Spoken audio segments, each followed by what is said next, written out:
Hola grupo, comenzamos el tema 2 de tectónica y relieve. Recordad que este va unido al tema 1 porque, bueno, básicamente como vamos a ir viendo, este tema 2 es la continuación del anterior, con lo cual pues lo veía lógico unirlos.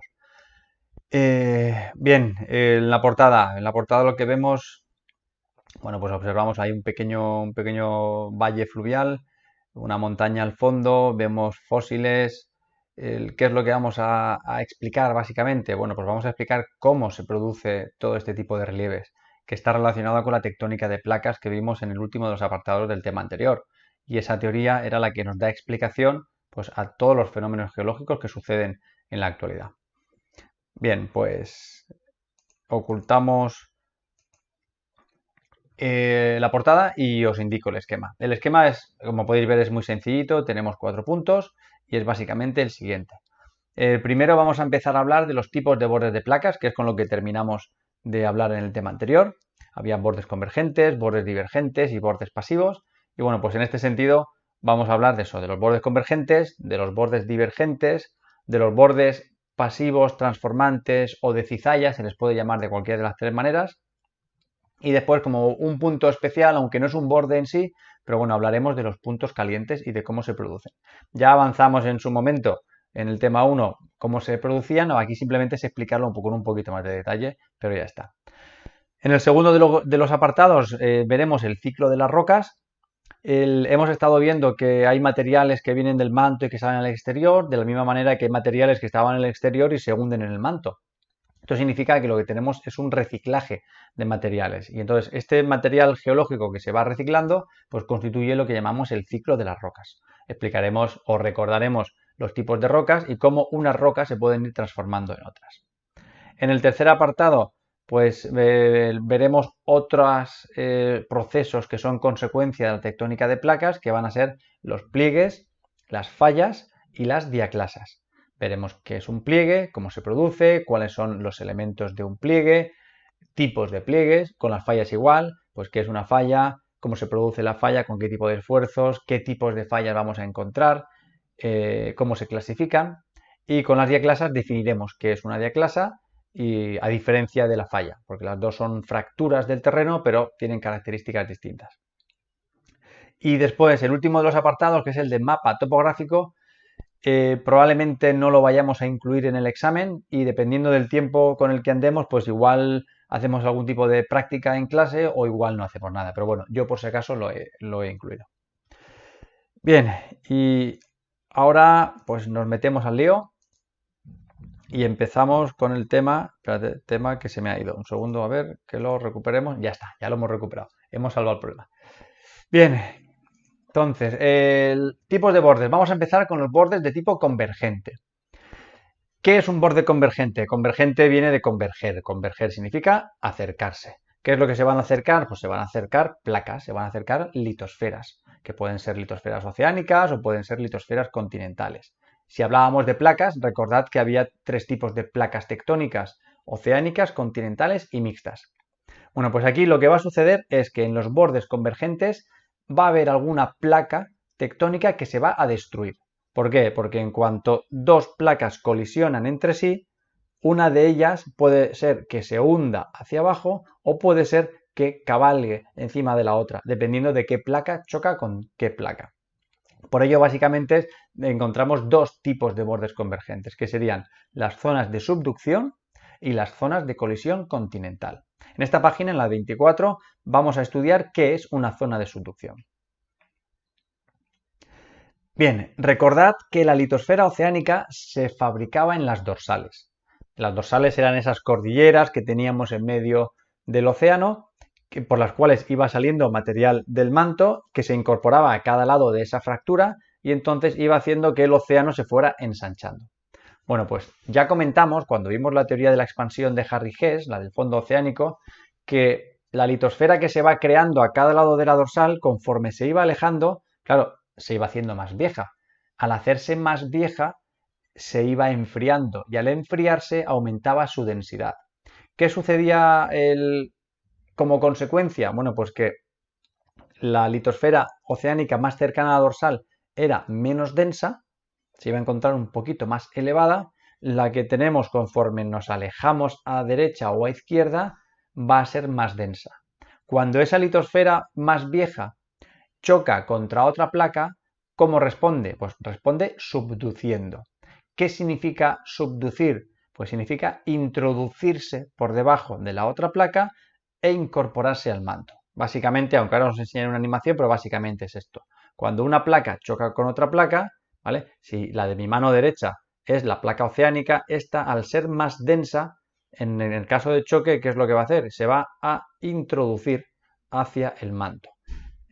¿Por qué se introduce? Bueno, pues porque aquí recordad que entra en juego la gravedad. La temperatura provocaba el ascenso por convección, pero la gravedad provoca el hundimiento de esas placas. A veces, como pone por aquí, en la última línea del párrafo, a veces la placa que subduce se introduce tanto que puede llegar hasta la zona D o capa D, recordad. ¿A qué velocidad? Que preguntáis muchas veces, pues muy despacio. ¿Cómo de despacio? Estamos hablando de centímetros por año. Nos dice una velocidad en torno a 10 o 15 centímetros por año. La placa que subduce siempre va a ser la placa oceánica. ¿Por qué va a ser la placa oceánica y no va a ser la placa continental? Como siempre decimos, por las densidades. La placa oceánica está hecha de un material distinto a la placa continental. Entonces, como el material del que está hecho la placa oceánica es más denso, pues claro, cuando tú enfrentas dos placas y una es más densa que la otra, la que es más densa es la que se va a hundir. ¿Bien? ¿Qué es lo que va a provocar? Bueno, pues va a provocar como primero destrucción de la litosfera oceánica. Ya decíamos que la litosfera se fabricaba en las dorsales y al mismo ritmo tenía que destruirse en estas zonas de subducción. Segunda consecuencia, vamos a tener una intensa actividad sísmica y actividad volcánica.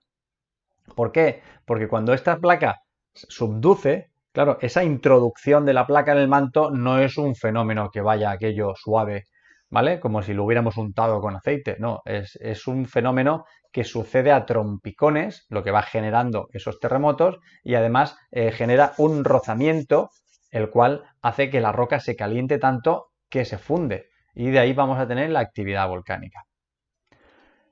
Tercero, bueno, a colación del segundo, se va a producir magmatismo por fusión del basalto de la placa subducente. Claro, la placa que subduce entre el rozamiento y que se va metiendo en el manto, y recordad que el manto cuanto más hacia abajo, más caliente está, pues claro, termina por subducir y formarse ese magmatismo. Y después, por último, también vamos a tener procesos de metamorfismo y deformaciones debido al aumento de presión y temperatura. Cuando una placa se mete debajo de la otra, claro, la zona donde está metiéndose esa nueva placa, claro, se ve más presionada y entonces se va a deformar. ¿Qué fenómenos geológicos o qué estructuras geológicas se van a producir en la zona de subducción? Básicamente tenemos dos, los orógenos térmicos y los arcos de islas o arcos insulares. Aquí en esta imagen, bueno, nos idealiza un poco los dos posibles fenómenos. A la izquierda tendríamos el orógeno térmico, es decir, se va a generar una cordillera, pero que en este caso es una cordillera que tiene origen volcánico. O si nos vamos aquí a la derecha, lo que se va a generar es un arco de islas, se llama así porque son islas que están todas como alineadas, pero con una forma un poquito arqueada y que aparecen de repente en mitad del mar. Bien. Bueno, pues en ambos casos, ahora os pongo la animación, fijaos que van a suceder como consecuencia de la subducción. Es decir, estas dos placas que están torcidas hacia abajo son las que están subduciendo bajo las otras. Bien. Vale, pues nos vamos en un segundo a esta diapositiva. A ver, un segundo que escondemos por aquí y le damos. Vale. A ver, por aquí. Bien, bueno, fijaos, aquí nos habla de placas tectónicas donde vamos a tener actividad volcánica.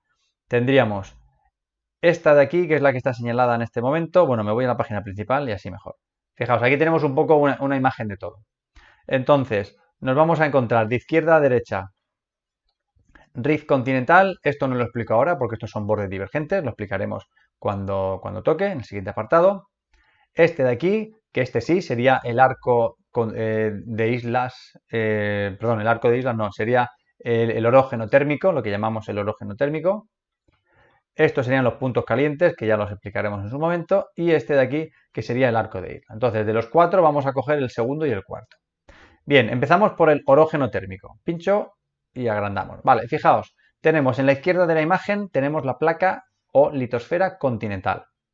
A la derecha de la imagen tenemos la placa o litosfera oceánica. Y lo que está sucediendo es que las dos se están acercando. En concreto, la continental va a permanecer más o menos estable, mientras que es la oceánica la que se va a ir acercando una a la otra.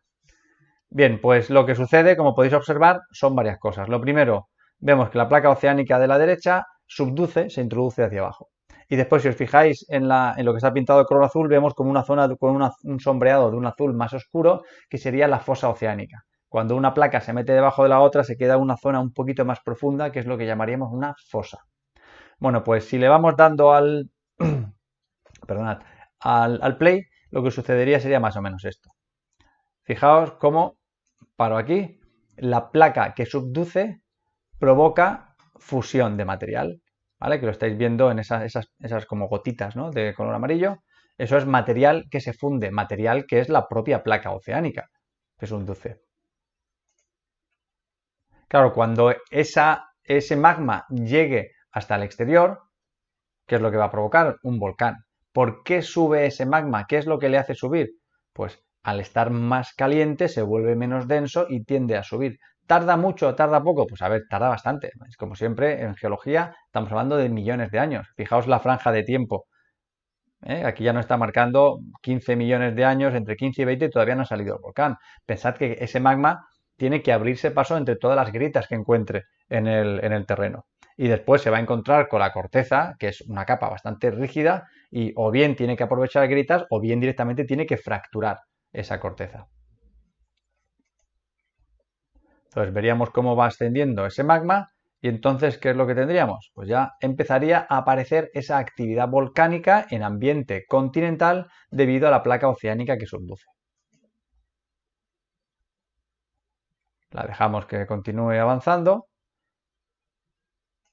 Fijaos cómo la litosfera oceánica continúa introduciéndose, mientras haya subducción seguiremos teniendo actividad volcánica y como esta cordillera, que se le suele llamar a veces cordillera pericontinental porque rodea o se encuentra en el borde de uno de los continentes, se va haciendo pues cada vez más grande. ¿Bien? Bueno, pues esto sería el ejemplo de un borde convergente donde se produce el choque de una litosfera oceánica a la derecha de la imagen con una litosfera continental a la izquierda de la imagen. La consecuencia, pues la aparición de toda esta cordillera, en parte por el propio material magmático, en parte por la deformación que también supone ese ascenso del magma hacia arriba, también provoca un abombamiento de la corteza. Algo que no aparece en esta animación es que si os fijáis, justo donde se introduce la oceánica bajo la continental, ahí en esa fosa con el tiempo se suele ir rellenando de los sedimentos que tenía la propia placa oceánica. ¿Vale? Pensad que la placa oceánica pues, se ha ido cargando de sedimentos. Claro, cuando tú metes una placa oceánica debajo de otra placa, esos sedimentos, algunos sí que se van a colar hacia abajo, pero otros se van a ir quedando y se va a ir acumulando. A esa estructura se le llama prisma de acreción. Y después, último dato que os indico y que creo que en el libro no está, es que cuando la placa oceánica se mete por debajo de la continental, siempre lo suele hacer con una inclinación más o menos constante, creo que está entre 10 y 45 grados, siguiendo un plano que se llama el plano de Benioff. Bien, bueno, pues esto sería el borde convergente que os he comentado. Vamos a tener actividad volcánica, la podéis ver en toda la cordillera, y actividad sísmica, porque en todo este plano de Benioff, en toda esta parte que subduce, vamos a encontrar, se van a producir una serie de terremotos, por lo que os he comentado, porque ese material no resbala, sino que va a trompicones, se va introduciendo de manera forzada. Vale. Otro ejemplo, el ejemplo de los arcos insulares. Venga, pues nos vamos a los arcos insulares en un segundo y lo vemos. Volvemos a la página inicial y arcos insulares. Fijaros como aquí la imagen cambia. Aquí no tenemos borde continental o placa continental a un lado y placa oceánica a otro. No, aquí tenemos dos placas oceánicas separadas por una zona de subducción. ¿Qué es lo que va a suceder? Bueno, pues si le vamos dando, vemos que la que se está desplazando es la placa de la izquierda, se vuelve a generar esa actividad magmática, ese magma que asciende y en cuanto ese magma salga al exterior, rompa la superficie, generará volcanes submarinos que si sobrepasan el nivel del mar, porque la actividad es intensa, generarán islas. Bien, la pregunta es, ¿qué placa subduce? Porque hay dos oceánicas. ¿Por qué subduce la de la izquierda y no subduce la de la derecha? Bueno, pues cuando dos placas oceánicas chocan, la que subduce es la más antigua de las dos, porque al ser más antigua será más densa. En el caso de la continental y oceánica siempre va a ser la oceánica, porque la oceánica siempre es más densa que la continental, pero cuando son dos oceánicas, pues va a subducir la que sea más densa de las dos. ¿Por qué se le llaman arcos insulares o arcos de isla? Bueno, porque todas esas islas que han ido apareciendo más o menos suelen adoptar esa forma de arco insular. ¿Dónde encontramos algún ejemplo de esto? Pues si os fijáis en las islas que componen Japón, bueno, pues las islas de Japón es un ejemplo de este tipo de arcos insulares.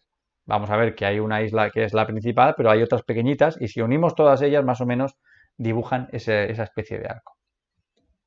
Bien, pues creo que, bueno, en principio es como el de antes, tendríamos el plano de Benioff, tendríamos también actividad volcánica, tendríamos actividad sísmica, todo igual que el de antes, con la diferencia de que una de las placas era continental. Perdón, aquí en este caso una de las placas es oceánica.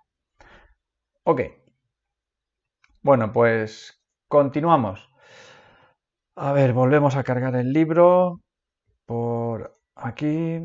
Quitamos, a ver, un segundo, este, ponemos este.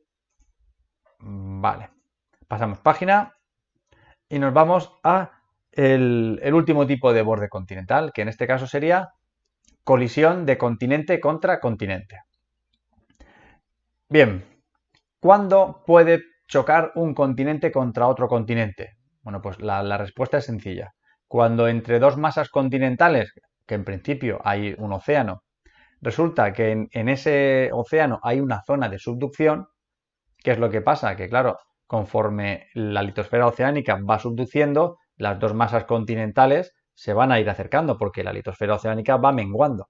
Llegará un momento en que la litosfera oceánica haya subducido del todo y entonces lo que se produzca sea el choque de uno de los continentes con otro. ¿Quién subduce? Ninguno. ¿Por qué no subduce ninguno? Porque son dos masas continentales, las dos tienen la misma densidad y las dos son menos densas que los materiales que hay abajo. Es como intentar chocar dos troncos de madera sobre agua e intentar que uno de esos troncos se hunda. Sigue siendo madera, no vas a conseguir que se hunda. ¿Bien? Y claro, la pregunta es, bueno, y entonces, si no se hunden, ¿qué es lo que sucede? Bueno, pues lo que sucede es lo siguiente. Cuando dos masas continentales, dos continentes, chocan, lo que va a suceder es que uno de ellos va a cabalgar por encima del otro, es decir, uno va a montar al otro. Pero el que quede por debajo no se va a hundir y se va a meter en el manto. Va a estar por debajo, lógicamente, pero no se va a incorporar ni se va a derretir. En este caso lo que sucede es que esas dos placas que se ha montado una sobre la otra van a quedar unidas firmemente por una sutura, como por una especie de cicatriz, y entonces lo que sucede es que esa masa continental aumenta su tamaño. En ocasiones puede llegar a doblar el tamaño. ¿Qué es lo que vamos a encontrar o qué es lo que va a suceder en estas zonas? Bueno, pues primero, lógicamente el grosor de la litosfera aumenta. En ocasiones se puede llegar a duplicar. ¿Por qué? Por el cabalgamiento, porque un material se ha montado encima del otro material. Segundo, ¿a qué da lugar eso? Bueno, pues da lugar a una montaña, a un orógeno, en este caso se llama orógeno de colisión. Han chocado dos litosferas continentales. Ejemplos, pues el más llamativo es el Himalaya, es el que siempre se explica, pero no hace falta irse tan lejos. Nosotros aquí en España también tenemos por ejemplo los Pirineos o las cordilleras béticas. Los Pirineos, si os dais cuenta, están justo donde se une España con Francia. y es que la placa, hay una placa tectónica que se llama la microplaca ibérica, en un momento determinado chocó con la placa donde está Francia. Entonces fueron dos masas continentales y si os dais cuenta, en todos los Pirineos es como una especie de cicatriz que une Francia con España. Y si nos vamos a España por abajo, bueno, pues vemos que hay también unas montañas que son las cordilleras béticas y es porque había una pequeña placa que era la placa de Alborán que chocó contra la placa ibérica y como consecuencia de eso pues surgieron estas cordilleras, Sierra Nevada y todo esto. La más llamativa, pues siempre la del Himalaya. ¿Qué es lo que pasó en el caso del Himalaya? Bueno, pues si recordáis de cuando vimos la deriva continental, la India al principio estaba al sur y estaba pegada a Madagascar. Entonces, en un momento determinado, la India fue subiendo hacia el norte. ¿Por qué? Pues porque en la zona donde hoy está Asia, ahí había una zona de subducción y entonces el trozo de océano que había entre la India y el continente asiático fue disminuyendo, con lo cual la India iba subiendo, iba subiendo, iba subiendo, hasta que en un momento determinado la India choca y claro, como es continente contra continente, pues se provoca el cabalgamiento y aparece esa cordillera que es el Himalaya. Himalaya que hoy día sigue creciendo porque todavía queda fuerza de ese acercamiento, aún queda energía. En esos orógenos, en esas montañas tan altas, en ocasiones llama la atención encontrar sedimentos marinos en ellas. Y ahora, cuando veamos la animación, os voy a explicar de dónde vienen esos sedimentos. ¿Vale? Es decir, tú imagínate que vamos de excursión al Everest, que es una cosa que hacemos en cuarto de la ESO cada 4 o 5 años, y cuando estamos a 5 o 6 mil metros de altura nos encontramos una roca que es típicamente marina, o incluso con algún fósil de un organismo marino. Ahora, la pregunta ¿es que el agua ha llegado hasta aquí arriba alguna vez? No, es que ese material hace mucho tiempo estaba en el fondo del mar y ahora en vez de estar en el fondo del mar está a 5.000 metros de altura. Aquí tendríamos un poco el proceso en viñetas, os lo voy a poner yo en una animación y lo vamos explicando paso a paso. Vale, esta animación la reproduciré varias veces porque esta no tiene play y pause, con lo cual tengo que ir rebobinándola yo y os explico el funcionamiento. A ver, ya la vemos por aquí y entonces si la encuentro, vale, sería esta, sí, aquí estamos. Bien, tenemos la imagen inicial, continente a la izquierda, continente a la derecha. En el continente de la derecha, bueno, nos han puesto que hay una actividad volcánica. ¿Por qué hay una actividad volcánica? Fijaos esa línea roja que va como temblando. Bueno, porque ahí tenemos una zona de subducción. Es decir, continente, continente, y el continente de la derecha tiene una zona de subducción bajo él. ¿Qué es lo que sucede? Claro, la zona de subducción, ¿qué es lo que va a hacer? Que el trocito de litosfera oceánica que hay en medio vaya menguando, se vaya haciendo pequeña. ¿Bien? Y en un momento determinado los continentes van a chocar. Bueno, pues como no tiene pause, lo voy a reproducir varias veces y voy a intentar contar lo que sucede, aunque es un poco rápido. Vale, ahora fijaos cómo va menguando la litosfera oceánica, los continentes se acercan y ahora los continentes ya han chocado. Se forma una montaña joven que es lo que se llama el Himalaya. Bueno, pues voy a retroceder porque quiero que os fijéis a ver, un segundo, en una situación, a ver, le doy a reproducir. A ver, fijaos aquí, ¿vale? En donde pone ahora señalando aquí al final, donde antes ponía prisma de acreción en inglés, pero lo ponía. Bueno, pues, ¿por qué podemos encontrar sedimentos oceánicos a grandes alturas? Bueno, pues pensad que cuando una masa continental choca con la otra, ¿qué pasa con los sedimentos que hay en esa litosfera oceánica? Pues lo que pasa es que se quedan atrapados en medio de ese choque. Entonces, esos sedimentos, lo vuelvo a reproducir a ver si ahora os fijáis, bueno, aunque vosotros también podríais rebobinar. Bueno, pues esos sedimentos, donde pone Accretionary Wedge, ¿vale? Esos sedimentos lo que hace es que se incorporan a la montaña porque quedan en medio. Como si imaginaos que tuviéramos un choque de dos coches entre sí, un choque frontal, y en medio pues hubiera yo qué sé, pues, un obstáculo, el que sea, yo que sé, un carro de la compra. Bueno, pues entre toda esa masija de choques de un coche respecto al otro, en medio aparecerían trozos del carro de la compra. ¿Por qué? Porque se han quedado en medio del choque. Pues aquí pasaría igual. Continente, continente, sedimentos en el fondo, esos sedimentos se quedan aplastados en el centro. Como los sedimentos eran marinos, esa es la causa por la que podemos encontrar sedimentos marinos en montañas muy altas formadas por el choque de dos continentes entre sí. Bien, Bueno, pues con esto creo que quedaría todo visto en este apartado. A ver, volvemos otra vez al libro. Eh, en el siguiente vídeo veremos otros tipos de bordes, en este caso los divergentes y no sé si también los de cizalla, no recuerdo si van en el mismo apartado o en apartados distintos. Cualquier cosa me vais preguntando y bueno, nos vemos en el siguiente apartado, ¿vale? Venga, un saludo.